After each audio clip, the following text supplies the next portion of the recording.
राष्ट्रप्रवाह Vidarbha news में आप सभी का स्वागत है। मैं मनन व्यास और आज की देखते हैं ताजा खबर। कल युवा स्वाभिमान पार्टी के स्थापना दिवस के अवसर पर आयोजित कार्यक्रम में विधायक रवि राणा उनके जिले की कुछ नेताओं में पिछले वर्षों से चल रहे वाक युद्ध तथा खुन्नस की राजनीति को खत्म करने की पहल करते हुए जिले के विकास हेतु पूर्व विधायक बच्चू कडू तथा यशोमती ठाकुर की तरफ दोस्ती का हाथ बढ़ाने की घोषणा करते हुए या तो वो मेरे घर चाय के लिए आए या उन्होंने मुझे बुलाया तो मैं उनके घर चाय के लिए जाने को तैयार हूँ। जिसके बाद विधायक कडू ने मीडिया के सामने उनके दोस्ती के ऑफर को यह कहकर ठुकरा दिया कि उनके और मेरे बीच मतभेद के साथ मनभेद भी है, पहले यह दूर करने की पहल करनी होगी, बाद में चाय पर जाने की बात है। हा कुठल्या नेत्याच्या विरोधात नाही आहे। या जिल्ह्यातला कोणता नेता रवी राणाचा दुश्मन नाही आहे। त्यांनी कधी ते अचलपूर मतदारसंघाचे माजी आमदार असू द्या, मेलघाटचे माजी आमदार असू द्या की तिवसा मतदारसंघाचे माजी आमदार असू द्या की कुठलेही तुमच्या मोर्शी, वरुड, चांदूर रेल्वे कुठलेही माजी आमदार असू द्या, त्यांनी मला चहा प्यायला बोलवा, मी त्यांच्या घरी जायला तयार आहे। मला असं वाटतंय मतभेद असणं वेगळं, मनभेद असणं वेगळं, त्यासाठी थोडा वेळ लागेल। चहा पिण्याजोगतं पहिले वातावरण तयार करून मग पिऊ। मला काही त्याचा काही वय कायमचं आमचं काही वैर आहे किंवा खानदानी दुश्मन आहे असं नाही आहे, पण जे काही मधात जो प्रकार झालेला आहे तो मनभेदाचा होता, तो चांगला करण्याचा पहिले प्रयत्न करू, नंतर पाहू। जिल्ह्याच्या विकासासाठी एकत्र आलं पाहिजे असं त्यांना आम्ही कोण विरोध करणार? विकासाला कोण विरोध करू शकतो? आणि आमची जिल्ह्याच्या विकासासाठी आम्ही कुठं आडवे आलो असं एखाद्यानं कोणा सांगावं? भाजपा के पूर्व सांसद किरीट सोमैया ने आज दोपहर आरोप किया कि अमरावती जिले में भारी संख्या में बांग्लादेशी रोहिंग्याओं की घुसपैठ वोट जिहाद के तहत करवाई जा रही है, इसलिए उन्होंने तत्परता से इस भयंकर साजिश का खुलासा किया। सर्किट हाउस पर पत्रकार परिषद में सोमैया ने सभी सवालों के उत्तर दिए। उन्होंने आरोपों को कड़ा करते हुए कहा कि अमरावती और मालेगांव को टारगेट रखकर बांग्लादेशी रोहिंग्याओं की फर्जी कागजात के आधार पर घुसपैठ करवाई गई। इसमें समाज विशेष के कई नेता और बांग्लादेशी एजेंट की मिलीभगत होने का आरोप भी सोमैया ने किया। सोमैया ने आंकड़े देते हुए दावा किया कि 95% मामलों में जो सर्टिफिकेट जारी किए गए उनमें किसी के भी रिश्तेदार अथवा करीबी का जन्म अमरावती में नहीं हुआ है, जिससे स्पष्ट है कि बहुत बड़ी साजिश के तहत यह सब किया जा रहा है। अंजनगांव में 1484 आवेदन प्राप्त हुए और अधिकांश के प्रमाण पत्र जारी कर दिए गए हैं। उन्होंने आरोप लगाया कि जारी प्रमाण पत्र में ऐसे 95% मामले हैं जिनके स्थानीय निवासी के अमरावती में जन्म लेने का कोई प्रमाण पेश नहीं किया गया। अमरावती के तहसीलदार से इस बारे में गंभीर चर्चा की। मामला संगीन होने से वे यह विषय लेकर कलेक्टर सौरभ कटियार से भी मिले। कटियार ने आवेदन पर आगे की प्रोसेस रोक देने का दावा सोमैया ने किया। उन्होंने कहा कि अमरावती मनपा में 4638 आवेदन प्राप्त हुए थे, जिन पर 2896 जन्म प्रमाण पत्र जारी कर दिए गए, जबकि 1700 अर्जियां अभी प्रोसेस में होने की बात कही गई। किरीट सोमैया ने मांग उठाई कि सभी जारी प्रमाण पत्र में प्रस्तुत दस्तावेजों और सबूतों की कड़ी पड़ताल होनी चाहिए। उन्होंने अचरज जताया कि एक भी आवेदन रिजेक्ट नहीं किया गया, जबकि 569 मामलों में देखा गया है कि उनके परिवार के किसी सदस्य का जन्म यहाँ नहीं हुआ है, फिर किस आधार पर धड़ाधड़ जन्म प्रमाण पत्र जारी कर दिए गए। पत्रकार परिषद में उनके साथ जिला अध्यक्ष सांसद डॉक्टर अनिल बोंडे, किरण पातुरकर, सतीश करेसिया, जयंत आमले, अभिनव वानखड़े आदि उपस्थित थे।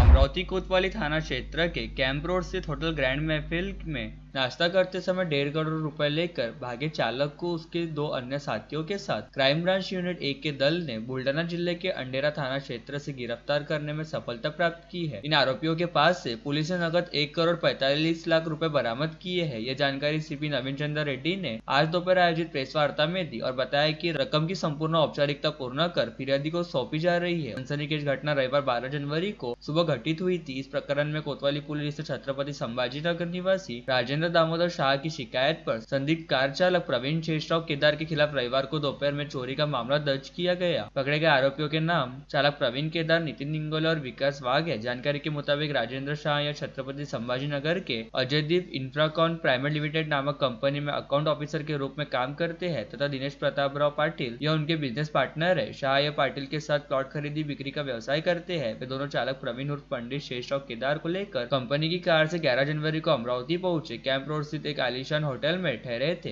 दोनों ने अपने मालिक के कुछ प्लॉट अलग अलग पार्टियों को बेचे। प्लॉट बेचने के कारण उनके पास 1 करोड़ 20 लाख रुपए आ गए थे। शाह ने अपने बेटे के विवाह के लिए 30 लाख रुपए अपने किसी दोस्त से उधार लिए थे। वे 1.5 करोड़ रुपए लेकर संभाजीनगर जाने वाले थे, लेकिन रात होने के कारण उन्होंने शनिवार को उसी होटल में मुक्काम किया। 12 जनवरी को सुबह 9:30 बजे के दौरान राजेंद्र शाह दिनेश पाटिल दोनों ने संभाजीनगर जाने की तैयारी की। उस समय शाह ने कार चालक प्रवीण केदार को बुलाया। उसने गाड़ी में पैसों से भरी 3 बैग भी रखी। केदार को ध्यान रखने को कहा और शाह व पाटिल उसी होटल में नाश्ता करने गए। वापस लौटे तब चालक प्रवीण केदार दिखाई नहीं दिया, लेकिन गाड़ी लॉक थी। इस कारण शाह ने प्रवीण को फोन किया, लेकिन उसका फोन स्विच ऑफ था। उतने में वॉचमैन ने शाह के पास पहुंचकर बताया कि उनके चालक ने चाबी दी है और वह चला गया है। चाबी से गाड़ी का दरवाजा खोला तब उसमें रखे 1.5 करोड़ रुपए गायब थे। इस कारण शाह और पाटिल ने तत्काल कोतवाली पहुंचकर शिकायत दर्ज कराई।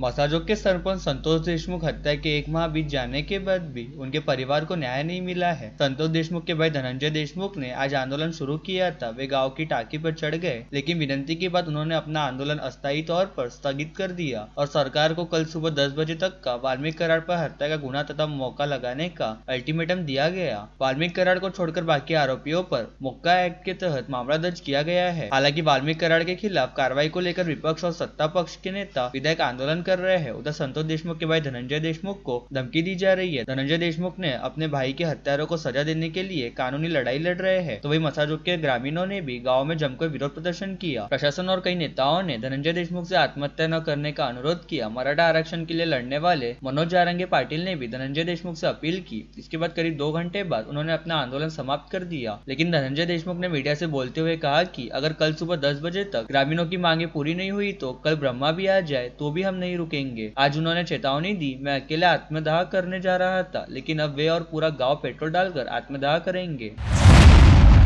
अमरावती जिले के अंजनगांव सुरजी तहसील में बीजेपी नेता और पूर्व सांसद किरीट सोमैया ने 1100 से ज्यादा बांग्लादेशी और रोहिंग्या मुसलमानों को फर्जी दस्तावेजों के आधार पर जन्म प्रमाण पत्र देने का गंभीर आरोप लगाया है। उनकी शिकायत पर संज्ञान लेते हुए अमरावती जिला प्रशासन ने मामले की गहन जांच के लिए एक समिति का गठन किया है। इस बीच किरीट सोमैया ने सोमवार को अंजनगांव सुरजी का दौरा किया और कहा कि पूरे मामले की जांच पड़ताल की जानी चाहिए। उन्होंने कहा कि फर्जी दस्तावेजों के आधार पर जन्म प्रमाण पत्र हासिल करने वाले बांग्लादेशियों रोहिंग्याओं को बसों में बिठाकर वापस भेजा जाएगा। किरीट सोमैया ने कहा बांग्लादेश से 2200 करोड़ रुपए महाराष्ट्र आए, जिसमें से 319 करोड़ रुपए बांग्लादेशियों और रोहिंग्याओं के जन्म प्रमाण पत्र पर खर्च किए गए हैं। अंजनगांव सुरजी में 1100 रोहिंग्या और बांग्लादेशियों को फर्जी जन्म प्रमाण पत्र दिए गए। किरीट सोमैया ने यह भी दावा किया कि इस गंभीर स्थिति को कार्यकर्ताओं ने ध्यान में लाकर दिया था। अंजनगांव सुरजी 60,000 की आबादी वाली एक नगर परिषद है और यहाँ 20,000 मुस्लिम है। जन्म प्रमाण पत्र के लिए 1400 लोगों ने आवेदन किया है। 98% जन्म प्रमाण पत्र बांग्लादेशियों के है। ऐसा चुनाव आचार संहिता के दौरान हुआ, इसलिए सभी की जांच जरूरी है। किरीट सोमैया ने कहा जो लोग यहाँ पैदा हुए हैं उन्हें जन्म प्रमाण पत्र देने में कोई दिक्कत नहीं है, लेकिन वे प्रमाण पत्र जाली दस्तावेजों पर आधारित है, इसकी दोबारा जांच होनी चाहिए।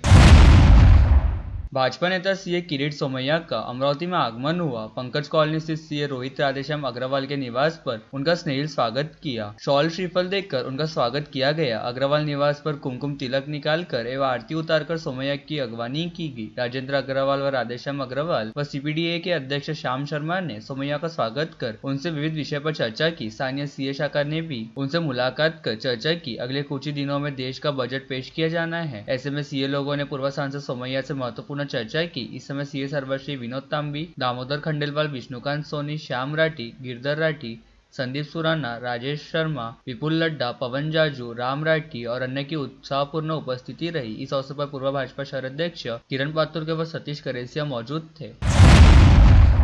नांदगांवपेट एमआईडीसी की गोल्डन फाइबर कंपनी की 100 से अधिक महिला कर्मियों को हुई विषबाधा के मामले में आज सभी 700 महिला कर्मचारियों ने कंपनी के बाहर आंदोलन किया और कंपनी पर लापरवाही का आरोप लगाते हुए कड़ी कार्रवाई की मांग की। विधायक राजेश वानखड़े तथा कामगार अधिकारियों ने घटनास्थल पर पहुंचकर आंदोलनकारियों को समझाइश देने के बाद आंदोलन पीछे लिया गया। लेटेस्ट न्यूज देखने के लिए राष्ट्र